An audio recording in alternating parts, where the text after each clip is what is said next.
Hello আসসালামু আলাইকুম। আমরা সবাই জানি হার্টের ব্লকের জন্য কোলেস্টেরলকে দায়ী করা হয়, কিন্তু আধুনিক গবেষণায় বলছে সমস্যাটা শুধু কোলেস্টেরল নয়, বরং ক্যালসিয়াম এবং ব্যাকটেরিয়া। হ্যাঁ, ঠিকই শুনেছেন। বিজ্ঞানীরা দেখেছেন যে হার্টের ধমনীতে যে প্লাগ বা যে জ্যামটা জমে যায় তা শক্ত হওয়ার মূল কারণ হচ্ছে ক্যালসিয়াম বা ধমনীর পাথর হয়ে যাওয়া। দ্য রটারডাম স্টাডির মতে যুগান্তকারী একটা গবেষণায় দেখা গেছে যারা পর্যাপ্ত পরিমাণে ভিটামিন K2 খান তাদের ধমনীতে ক্যালসিয়াম যাওয়ার প্রবণতা এবং হার্টের রোগের ঝুঁকি নাটকীয়ভাবে কমে গেছে। আরো চমকপ্রদ কিছু তথ্য দিই। বিজ্ঞানীরা এই প্লাগের ভিতরে গবেষণা করে দেখেছে এর মধ্যে জীবন্ত জীবাণু খুঁজে পেয়েছে। জার্নাল অফ দ্য হার্ট অ্যাসোসিয়েশনের মতো গবেষণায় দেখা গেছে যে আমাদের মুখের বা দাঁতের মাড়ির এই ইনফেকশন থেকে যে ব্যাকটেরিয়া রক্তের মধ্যে মিশে গিয়ে সেটা প্লাগ জমতে পারে। এর মানে হার্টকে বাঁচাতে হলে আমাদের শুধু কোলেস্টেরলই নয়, বরং ক্যালসিয়ামকে সঠিক পথে পাঠাতে হবে এবং এই জীবাণু ধ্বংস করতে হবে। আজ আমি আপনাদেরকে ঠিক এই কাজটি করার জন্য কিছু সহজ প্রাকৃতিক খাবারের কথা বলবো যা হার্টকে বাঁচাতে পারে এবং এই জ্যাম বা প্লাগ যেটাকে আমরা বলি এটাকে কমাতে অত্যন্ত সাহায্য করবে।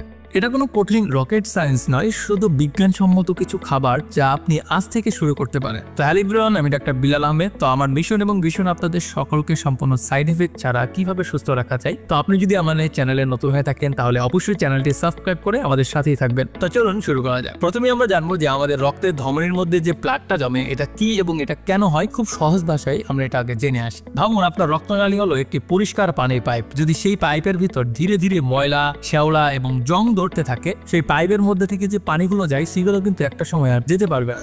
এর ফলে পাইপের ভিতরে রাস্তাটা শুরু হয়ে যাবে এবং পানি চলাচলে বাধাগ্রস্ত হবে।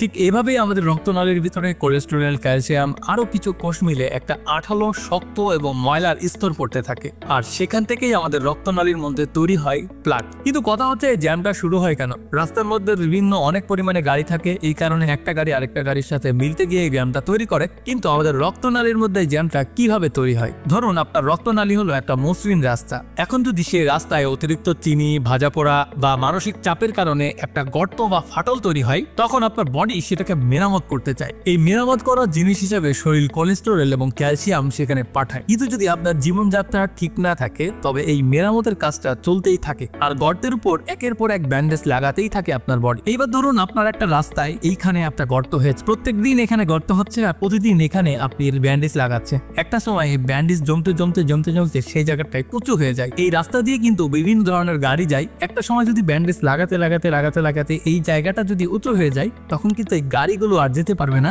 ভাবুন এই গাড়িগুলো যেমন একটা সময় যেতে পারবে না, এক্স্যাক্টলি আপনার রক্তও কিন্তু এইভাবে একটা সময় গিয়ে এখানে গিয়ে আটকে যায় আপনার যে রক্তের ধমনী আছে এর মধ্যে। এখন এই জ্যাম তাড়ানোর জন্য আমাদেরকে কিছু সুপার হিরো প্রয়োজন। আমাদের শরীরের এমন কিছু সুপার হিরো আছে, এমন কিছু পুষ্টির উপাদান আছে যেগুলো আমাদের দরকার এই জ্যামকে সম্পূর্ণ পরিমাণে তাড়ানোর জন্য। Super hero number 1 vitamin K2। এটাকে আমরা ট্রাফিক পুলিশের সাথে ধারণা করতে পারি। ভিটামিন K2-র কাজটা কি চলুন একটু জেনে আসি। প্লাগ শক্ত হয়ে ক্যালসিয়াম জমতে থাকে। K2 হলো ট্রাফিক পুলিশ। সে ক্যালসিয়ামকে বলে এই রক্তনালীতে তুমি কি করছো, তোমার থাকার জায়গা হলো হাড়ে অথবা দাঁতে। এর ফলে ভিটামিন K2 ক্যালসিয়ামকে রক্তনালী থেকে বের করে হাড়ে পাঠিয়ে দেয়। এর ফলে ধমনীর যে রক্তনালীগুলো আছে এগুলো নরম থাকে। এবার আসি super hero number 2 vitamin C।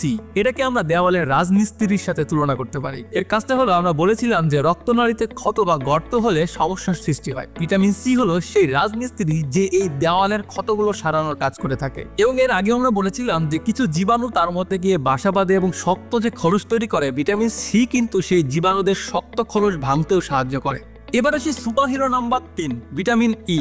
এটাকে আমরা দেওয়ালের পলিশার হিসাবে ধরতে পারি। ভিটামিন E রক্তনালীর ভিতরে যে দেওয়াল আছে সেটাকে পলিশ করে এবং মসৃণ রাখার কাজ করে থাকে, যাতে সহজে ক্ষত তৈরি না হতে পারে এবং সহজে কিন্তু সেখানে না আটকায়। সেই উঁচু নিচু জায়গাগুলোকে পলিশ করে মসৃণ করে রাখে ভিটামিন E। এবার আসি সুপার হিরো নাম্বার 4। এই যে রক্তনালীর ভিতরে ক্ষত বা প্রদাহ, এটা হলো এক ধরনের রক্তনালীর ভিতরে আগুন লেগে যাওয়া। ওমেগা 3 হলো সেই ফায়ার সার্ভিসের কাজ করে, যা এই আগুন বা জ্বালাপোড়া যে ভাবটা আছে এটা কমানোর কাজ করে থাকে। তাহলে আমরা 4টা সুপার হিরো সম্পর্কে ধারণা পেলাম যে কোন কোন 4টা সুপার হিরো দিয়ে আমরা আমাদের রক্তনালীর মধ্যে যে প্লাগগুলো জমে গিয়েছে এগুলো সারাতে পারবো। তাহলে বুঝতেই পারলেন যে এই ভিটামিনগুলো যদি আপনি বেছে বেছে খেতে পারেন তাহলে আপনার রক্তের যে প্লাগগুলো আছে এগুলো কিন্তু আস্তে আস্তে রিমুভ হয়ে যাবে। তার পাশাপাশি আপনি আপনার লাইফস্টাইল মেনটেন করুন, আপনি আপনার থিঙ্কিং মেনটেন করুন, আপনি আপনার যে প্রেশার আছে, আপনি আপনার মানসিক টেনশন আছে, এগুলো রিমুভের মাধ্যমে, আপনি আপনার লাইফস্টাইল মেনটেনের মাধ্যমে আপনি দেখবেন সুস্থ থাকতে পারবেন। এবং আপনি যদি দীর্ঘদিন হার্টের ওষুধ খেয়ে থাকেন তাহলে আমাদের সাথে কনসালটেশন নিতে পারেন। হোমিওপ্যাথিতে এরকম অসংখ্য রোগী পেয়েছি আমরা যারা বছরকে বছর হার্টের ওষুধ খেত, এখন কিন্তু বর্তমানে তারা কিছু ট্রিটমেন্টের মাধ্যমে খুব সহজেই তারা সম্পূর্ণ পরিমাণে ন্যাচারাল ভাবে ভালো হতে পেরেছে। তো আমাদের কনসালটেশনের জন্য আপনি আমাদের স্ক্রিনে দেওয়া নাম্বারে যোগাযোগ করতে পারেন। তো আশা করছি বন্ধুরা সম্পূর্ণ বিষয়টি ভালোভাবে বুঝাতে পেরেছি। তো আজকের মতো এখানে বিদায় নিচ্ছি, দেখা হবে অন্য কোনো এক ভিডিওতে। ততদিন পর্যন্ত ভালো থাকবেন, সুস্থ থাকবেন, আল্লাহ হাফেজ।